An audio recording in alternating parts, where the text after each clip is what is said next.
اور اس پر جو بات میں نے کہی تھی کہ فیصلے کہیں اور ہوتے ہیں اور عدالتوں سے ان پر مہر لگائی جاتی ہے.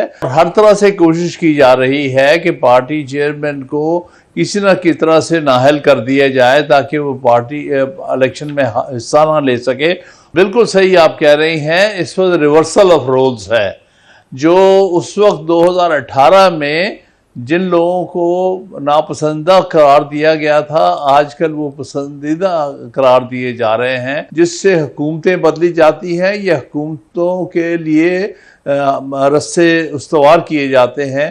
یہ سلسلہ پچھلے 70-75 سال سے چل رہا ہے، اور جس کی وجہ سے ملک میں آئین کی حکمرانی اور جمہوریت پنپ نہیں پا رہی، بلکہ جو کچھ بھی ہو رہا ہے اس کے پیچھے وہ عوامل آ جاتے ہیں جو غیر جمہوری سمجھے جا سکتے ہیں. دیکھیں نا، جب ایک دفعہ اقتدار اس طرح سے دکھایا جاتا ہے تو ظاہر ہے جس پارٹی کو اقتدار میں لایا جاتا ہے وہ اس چیز کی توقع کرتی ہے کہ آئندہ بھی اس کا ساتھ دیا جائے گا. تو جب یہ بات نہ ہو یا دوسرے اپنے آپ کو سو کالڈ نیوٹرل کر لیں تو پھر اس پارٹی کو بڑی مایوسی ہوتی ہے جس پارٹی کا پہلے ساتھ دیا جا رہا تھا. کہ 2017 میں جب نواز شریف صاحب کو نااہل کیا گیا تھا تو انہوں نے ایک پوری مارچ کی تھی اسلام آباد سے لاہور تک، جس میں ایک ہی نعرہ تھا، وہ تھا مجھے کیوں نکالا. تو ہر دفعہ جب بھی کسی کو نکالا جاتا ہے، گو اس دفعہ جس طرح نکالا گیا تھا صاحب کو، وہ ہم یہ نہیں کہہ سکتے کہ یہاں پر عدالت کو پوری طرح استعمال کیا تھا، بلکہ یہاں پر ایک بظاہر آئینی پروسیس کو استعمال کر کے ووٹ آف نو کانفیڈنس سے کیا گیا تھا. لیکن گریونس اس میں بھی عمران خان صاحب کا یہ ہے کہ انہی طاقتوں نے یہ سارا کھیل کھیلا جن طاقتوں نے پہلے بھی کھیلتے تھے کسی کو اقتدار میں لانے کے لیے اور کسی کو اقتدار سے ہٹانے کے لیے. تو گریونس تو ظاہر ہے جب کبھی بھی کسی سے اقتدار لیا جاتا ہے تو گریونس تو پیدا ہوتا ہے. ناظرین، ایک شخصیت ایسی ہے پاکستان کی سیاست میں جن کو کہا جاتا ہے جمہوریت پسند لائر. وہ پارٹی کے اور یہ اس زمانے میں پارٹی میں تھے جب پارٹی کی شروعات تھی، اور ہم جانتے ہیں تو یہ کبھی پارٹی میں ان یا کبھی آؤٹ. اور ان آؤٹ اس لیے نہیں ہوتے تھے کیونکہ یہ اپنی پوزیشنز بدلتے تھے، ان آؤٹ اس لیے ہوتے تھے کیونکہ یہ اپنی پوزیشن پر اٹل ہوتے تھے. اور پارٹی جو، اور ہم بات کریں تحریک انصاف کی، لیکن پارٹی کا جو قیادت کا مزاج تھا وہ بدلتا رہتا تھا. بہرحال آج کل جبکہ پارٹی پر وقت سخت ہے تو حامد خان صاحب از دیر، اور اپنا ایک ان کے پرنسپل ہے. ہمیشہ انہوں نے کتاب بھی لکھی کانسٹیٹیوشن کے بارے میں، ڈیموکریسی کے بارے میں، اور یعنی one person who is aware of the complexities اور پاکستان کی جو پاور ہے اور پاکستان کی پالیٹکس ہے، دونوں کے بارے میں. اور کچھ ہی دن پہلے انہوں نے ایک چینل پر حامد میر صاحب کو انٹرویو دیا جس میں انہوں نے یہ بات کی، کچھ ایسی باتیں کی جس سے انہوں نے اس بات کا اظہار کیا جو بھی آپ نے سنا بھی ہوگا کہ جب فیصلہ ہوا نواز شریف صاحب کے خلاف تو وہ اتنا سمپل لیگلی کریکٹ فیصلہ شاید نہیں تھا. اس کے سیاق و سباق میں اسٹیبلشمنٹ بھی تھی، جنرلز بھی تھے، ججز بھی تھے جو جنرلز کے ساتھ مل گئے. انہوں نے اتنی تفصیل میں تو نہیں کہا، لیکن جو باتیں انہوں نے کی اس سے یہی پتہ لگتا ہے. اور یہ بات یاد رہے کہ جنرل باجوہ بھی کہہ چکے ہیں کہ جی ہاں ہم نے یہ رول ادا کیا. اور ہم یہ بھی آپ کو بتا سکتے ہیں ہم بھی ان جرنلسٹ میں تھے جن کو بریف کیا جاتا تھا بیفور دا 2018 الیکشنز کہ جی اچھا اب آپ جوڈیشری کے پیچھے کھڑے ہو جائیں، اب یہ دیکھیں نواز شریف بھی زیرو ہیں، شہباز شریف بھی زیرو ہیں، یہ سب باتیں کی جاتی تھی اس وقت.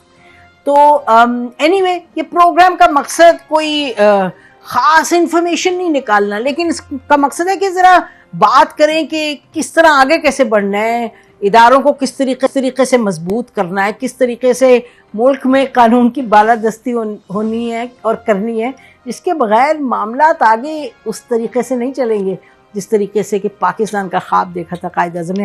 حامد خان صاحب آپ کا بہت بہت شکریہ، آپ تشریف لائے پروگرام میں. ناظرین، حامد خان صاحب سینٹرل سینئر وائس پریزیڈنٹ ہے پی ٹی آئی کے، اور یہ سپریم کورٹ بار ایسوسی ایشن کے پریزیڈنٹ بھی رہ چکے ہیں.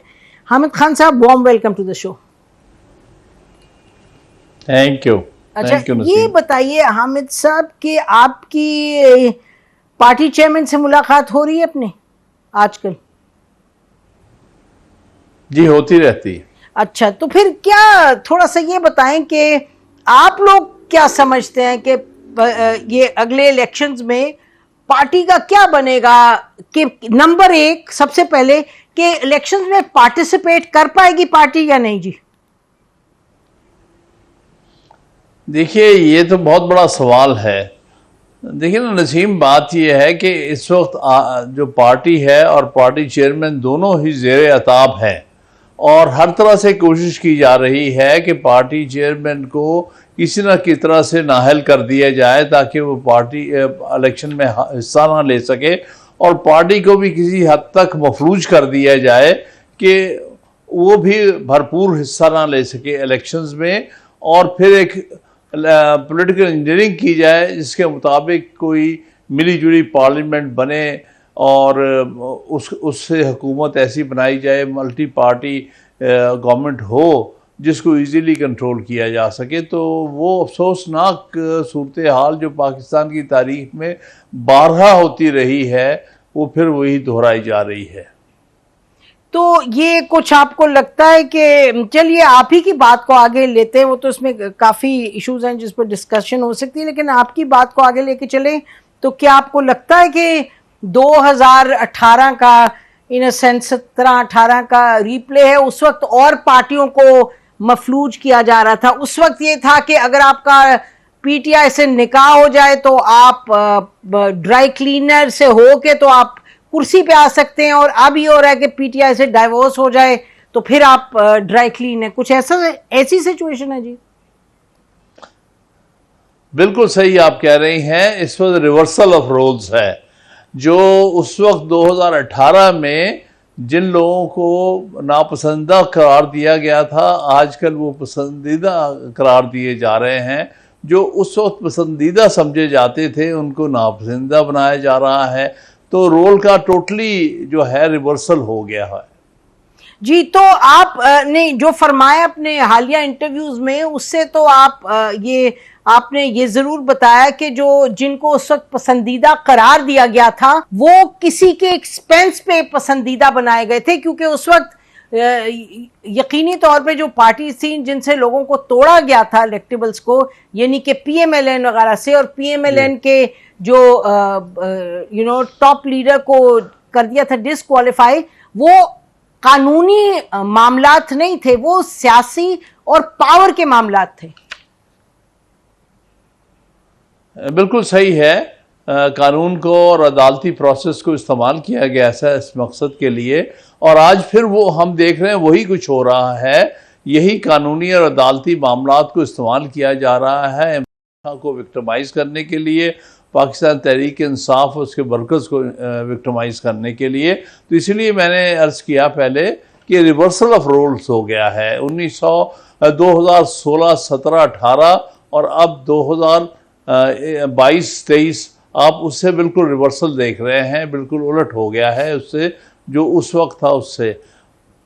تو اس وقت دیکھیے جو رول ریورسل ہوا تو یعنی پی ٹی آئی اسے مستفید ہوئی، اور سوال یہ ہے کہ کیا پی ٹی آئی نے کوئی سبق سیکھے، اور کیا P T I us mood میں نہیں رہی کہ جب جیسے جنرل باجوہ کو جب دوسری ایکسٹینشن آفر کی گئی جو آپ کے پارٹی کے سیکرٹری جنرل نے ایکسیپٹ کیا آن ٹیلی ویژن، تو یعنی کہ دکھ اس کا تو نہیں ہے کہ جی فوج کا ایکسٹرا کانسٹیٹیوشنل رول ہے، دکھ تو یہ رہا کہ جی ہمیں نہیں آنے دیا، اور یہ بھی اس حد تک کہ جی ہم تو ان کو دوسری ٹرم بھی آفر کر رہے تھے.